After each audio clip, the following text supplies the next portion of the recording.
bilingual web magazine, Dig Tokyo. Cinema and Theater 15. Reflections on my American Animals interview with director Bart Layton. E-Tele, SNS Eigojutsu. Aired May 24th, 2019. 1. I had the chance to interview director Bart Layton when he was in Japan promoting his first feature film, American Animals. American Animals is the true crime story of 4 college students in the state of Kentucky, who in 2003 attempted to steal a number of rare books from the Transylvania University Library, including a copy of John James Audubon's The Birds of America, worth close to $12 million. 2. The biggest strength of American Animals is in its hybrid nature, the way Layton masterfully blends different styles and elements. Rather than being based on a true story, the film is presented as a true story. It is both a crime drama as well as a documentary. The bulk of the running time is taken up by a reenactment, interspersed with interviews with the actual perpetrators of the heist. Moreover, what struck me was how the film feels like the result of American, British, and Japanese influences. The very idea of conceiving and going through with the robbery is certainly American in its audacity. The 4 protagonists, who naturally have no experience planning a robbery, watch Hollywood heist films as homework.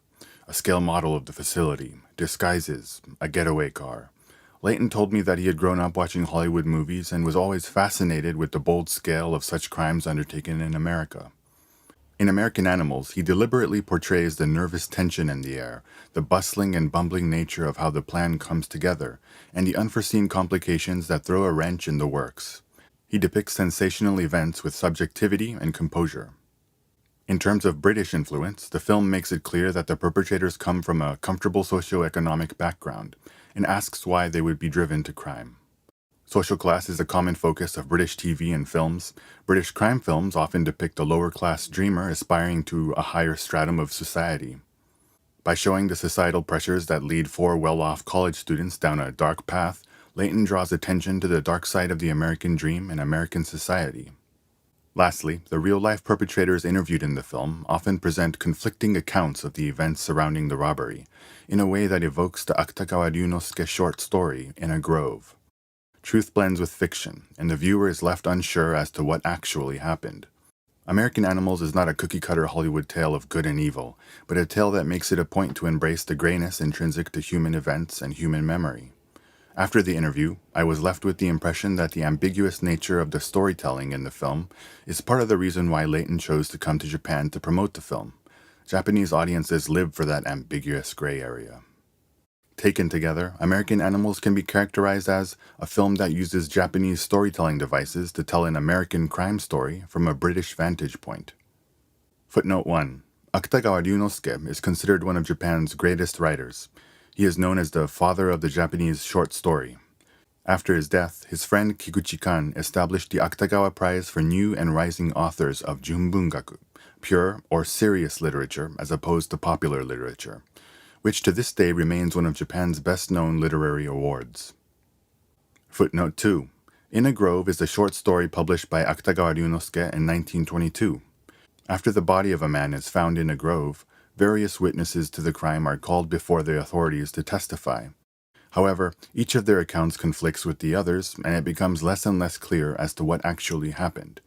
The Japanese name of the story, Yabu no Naka, has become an idiom in Japanese that signifies a situation where conflicting accounts make it impossible to deduce the truth. The story was adapted into the classic Kurosawa Akira film, Rashomon. Footnote 3. The film Rashomon is based on the Akutagawa Ryunosuke short story, In a Grove, and borrows its title from the Akutagawa novella, Rashomon. The film was director Kurosawa Akira's international breakthrough, and played a key role in the elevation of Japanese filmmaking in the eyes of international audiences. In English, the term Rashomon effect is used to refer to the tendency for different people to give contradictory interpretations of the same event. 3. Bart Layton, born 1975, is a British filmmaker. He was born to a theater director and sculptor, and aspired from a young age to become a filmmaker or painter. After graduating from university, he started working at a television production company. He made his directorial debut with the 2012 documentary The Imposter, and is making his feature directorial debut with American Animals. The Imposter. This documentary film is about the 1997 case of French confidence trickster Frederick Bourdon, who impersonated an American teenage boy who had gone missing several years earlier, and manages to win the acceptance of many of the boy's actual family members. Layton won a BAFTA at the British Academy Film Awards for outstanding debut by a British writer, director, or producer. Footnote 4. The BAFTA Awards is a series of film prizes presented by the British Academy of Film and Television Arts that recognizes work of any nationality seen in British cinemas across 19 categories. American Animals. Layton's first feature film is the true crime retelling of a 2003 robbery that took place in the state of Kentucky. 4 college students searching for a meaning in their lives decide to steal a series of valuable books from a university library, including John James Audubon's The Birds of America. The real-life perpetrators of the crime appear in the film, making it a hybrid documentary and crime drama. 4. Charcoal gray double-breasted suit by Global Style. White striped contrast color shirt by Azabu Taylor. Dotted necktie from Ralph Lauren Purple Label. Carbon gray socks by Tabio. Black Avignons by Paraboot. M27 glasses by 49s. Blue Vortex cufflinks by MFYS.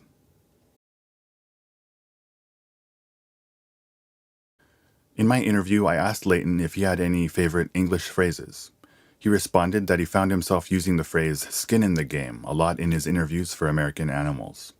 To have skin in the game means to have a personal stake, such as financial or emotional, in an outcome. For example, the aimless college students in American Animals begin to find excitement and purpose as they make various preparations for a heist that they may or may not end up going through with. They are aware that committing a crime is tantamount to crossing a line that cannot be uncrossed, but by the time they actually find themselves in front of that line, they have skin in the game. In other words, they are in too deep, too emotionally invested. They find themselves compelled to go through with it. Likewise, Layton himself has dedicated years of his life to making American Animals. More than anyone, he has skin in the game. As he explained to me in our interview, the idea for the film and the script came about after he began an extended correspondence with the real-life perpetrators of the robbery. In a manner of speaking, at some point along the line, he reached a point of no return where he was compelled to bring the film to fruition. His decision to come to Japan to promote the film is also because he has skin in the game. As director, he is personally invested in the film's success, not just for him or the studio, but for the cast and crew as well. Layton opined that the idiom may have its origins in gambling. In other words, literally putting your skin or your life on the line. Layton opined that the idiom may have its origins in gambling. In other words, literally putting your skin or your life on the line. Wikipedia puts forth the theory that billionaire investor Warren Buffett used the phrase to refer to his own investment in his initial fund. I've often heard this idiom in the context of sports and sports betting. Sports fans are a passionate bunch anywhere in the world, but American sports fans live and die with their teams, experiencing every win and loss on a personal level. It also speaks to the fact that Americans love to gamble. They are drawn to the idea that no matter how mundane your life may be, no matter the hardships and misfortunes you've experienced, there is always a chance you could one day hit the jackpot. If that doesn't sum up the American frontier spirit that drove people west, I don't know what does. Meanwhile, the British love to bet on sports as well, and have a long history of doing so. In Japan, horse racing and pachinko are diversions of the working class, but in the UK, horse racing and casinos have traditionally been leisure activities for the wealthy. Right after American Animals premiered in the US, news outlets reported that Layton had been in talks to helm the new James Bond film. It was reported that Layton politely refused, saying that he didn't think he was ready for the pressure, and that he wanted to come in at the beginning. Filmmaking is, of course, a massive gamble. I can't begin to fathom the pressures involved, especially with a property as big as the James Bond franchise. But if American Animals is any indication, Layton has a talent and skill set suited not only for documentaries, but for crime thrillers as well. There may come a day when he has skin in the 007 game. Of course, what may come is in a grove, so to speak. Cinema and Theater 15. Reflections on my American Animals interview with director Bart Layton. E-Tele, SNS Eigojutsu. Aired May 24th, 2019.